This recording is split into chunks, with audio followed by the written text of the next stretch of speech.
What's up, guys? So I'm going to do a little video here. It's going to be just a not really very planned, unscripted, talk at the camera type video, just about a few topics. So first of all, I haven't posted it in, I guess, a couple weeks now. The reason is that I'm actually in Chicago for the month, visiting family, doing a little bit of house hunting, considering moving here for about a year or so, again, to be close to family. Might stay in New York. I don't know. I was also looking in LA. I like LA a lot. I like the weather. I don't think I'll go back to San Francisco anytime soon, but maybe. I don't know. Who knows I don't know what these noises are out here. Yeah, so I'm in an Airbnb here. So I don't have my microphone or my setup. I'm just using the standard Mac input. So anyway, that's all beside the point. That's why I'm posting now, and the quality is not great. Recently, the largest, well, I should say recently, the founder of the largest hedge fund in the world retweeted or LinkedIn shared my post. I don't know, anything. Basically, shared my YouTube video about what it was like working at Bridgewater. I'll put a link to that here. I didn't expect him to share that. That was a bit interesting to find out last night. It was actually funny because he actually I'll just pull it up right here. So Ray Dalio shared it. You know, when first of all, I don't know about that photo, and I wish I would have put a little bit more into the production value of this particular video, but it is what it is. You know, I meant everything I said in it. I probably have a lot more to say on Bridgewater and my experience there, but this is just a high-level view of the culture and what it meant to me, and some of the things that I learned about it. Learned from it, I should say. So this all started when the CTO actually posted about it, which when it first got posted, I saw it and I read it. I'm like, my heart stopped for a second. I thought shit, should I post it about Bridgewater? Like, maybe that wasn't a good idea, but it turned out to be, pretty positive. And then now Ray picks it up. And so maybe there's new people to the channel here and just picking this video up after watching that one. Great, welcome, thank you. My videos kind of range in quality from stuff like this to a little bit higher production value when I spend the time to do it. So that's that. Speaking of Bridgewater, one thing I want to talk about, I guess, is a guilty pleasure of mine that I recently got into. So at Bridgewater, when you work at a hedge fund like that, I don't know about other hedge funds, I assume it's somewhat similar, but at Bridgewater, at the very least, like, there's restrictions on stocks you can buy, right? You can buy stocks, but you have to first pre-clear the stocks with Bridgewater in this automated system. So basically, you have to go in and type in the symbol and say, hey, I want to buy this stock, and then it'll say, yep, approved or not, and that usually, that approval lasts about a day or so. Reasons they would not approve it maybe is that, I don't know, maybe Bridgewater is in a position or there's some other reason why it just doesn't get approved, but more often than not, they were approved.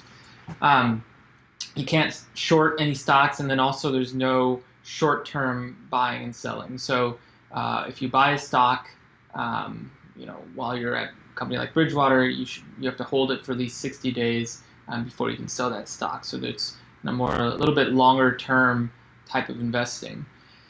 And so, that was good for me because, I wasn't jumping in and out of GameStop or anything like that. Although about the time I left Bridgewater, GameStop had started picking up, and after that I made a few trades and made some money and lost some money for sure.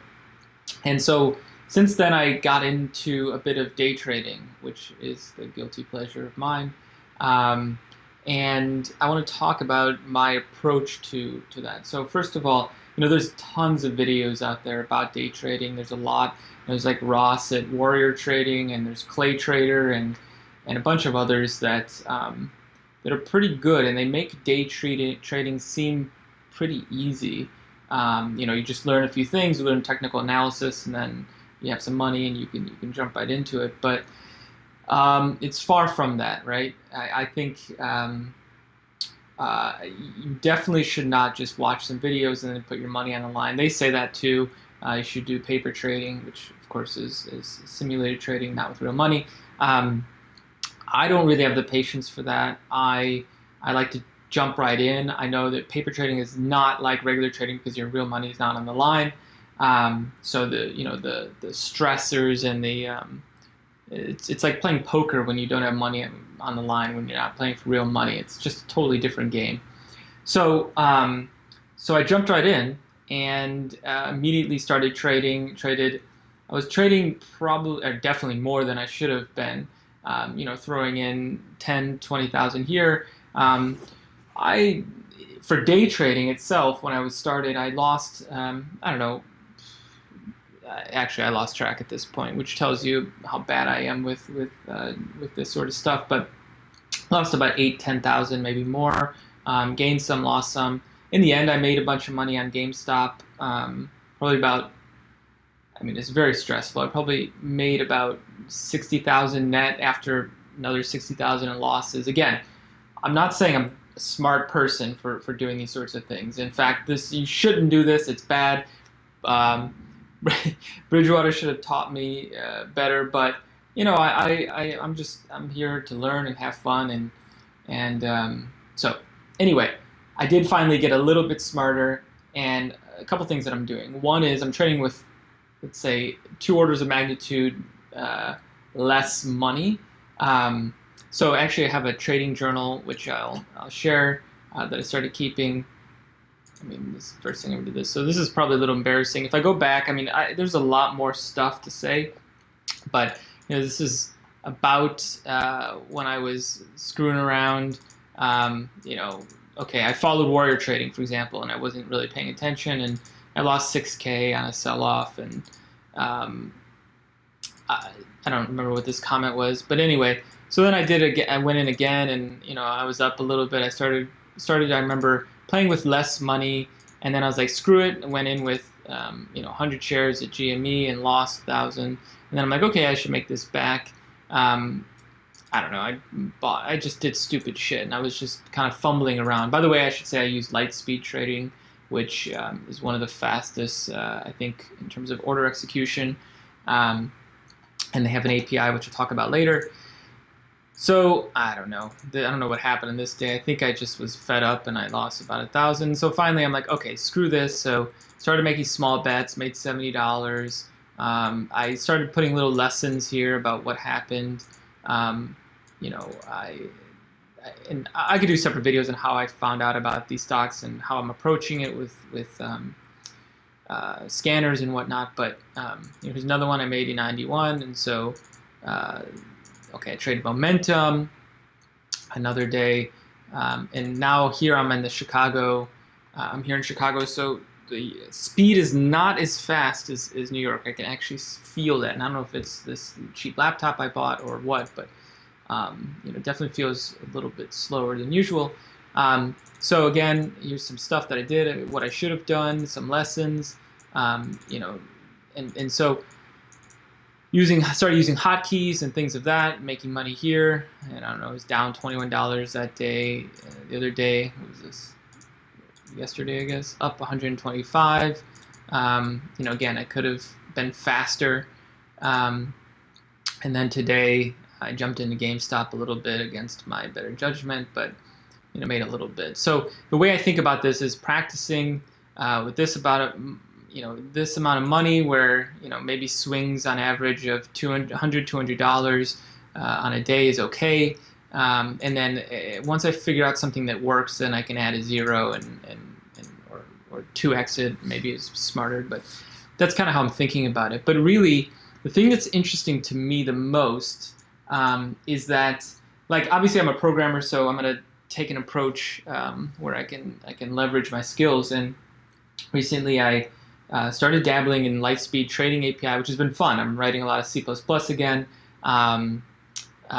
which has been interesting. It's actually writing stuff in MFC, which is so old and just so far from where we've come, I guess, where we are now with building UIs and how we think about modeling UIs, and that's a whole other thing. But basically, the idea is that I want to not build an algorithmic trader. I think there's tons of people doing that. There's tons of people probably doing what I'm even considering doing.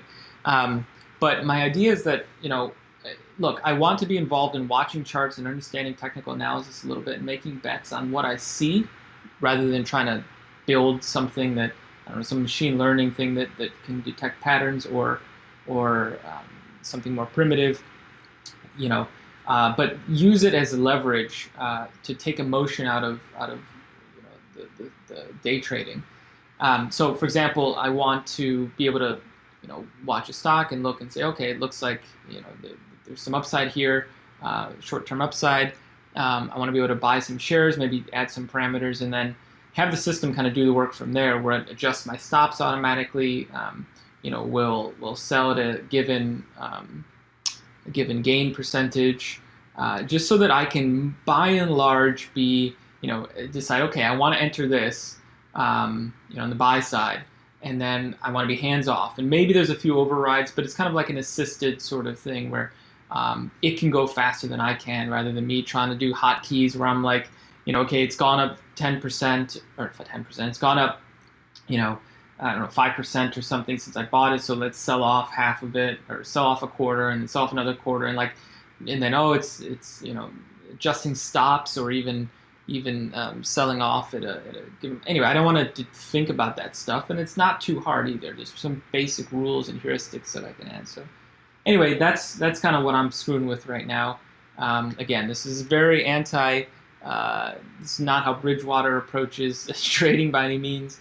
And it's more high frequency trading, and I'll probably lose my shirt in the end because there's people who do this stuff for a living, and firms who do this for a living. But for me, this is how I learn, and it usually leads to interesting results as long as I don't lose too much money and just give up. But who knows where it'll lead, right? I think that as long as I'm building stuff and coding and trying things, that at the very least I'm learning and getting exposed to new things, but it could lead to a new company or a side hobby, or who knows, right? And then I also say that I do have a day job, so this is kind of on the side. Spend a couple hours a day on it and focus in the morning. Usually wake up early and code and play with a little bit, and then I go back to my regular work. So it's not a full-time thing, which again is probably not a good idea. But that's it. That's basically what I'm up to. Let me know what you think. I'd love to hear your your thoughts and comments on some of the things that I'm thinking about and doing. Please tell me it's stupid and I should stop. I don't know, that might actually make me want to do it more, but we'll see. So anyway, thanks for watching, and if you're new to the channel, please subscribe. I'd love to hear from you. I try to respond to all comments and talk about whatever you want to hear. So have a good Tuesday if you're watching this today. See ya.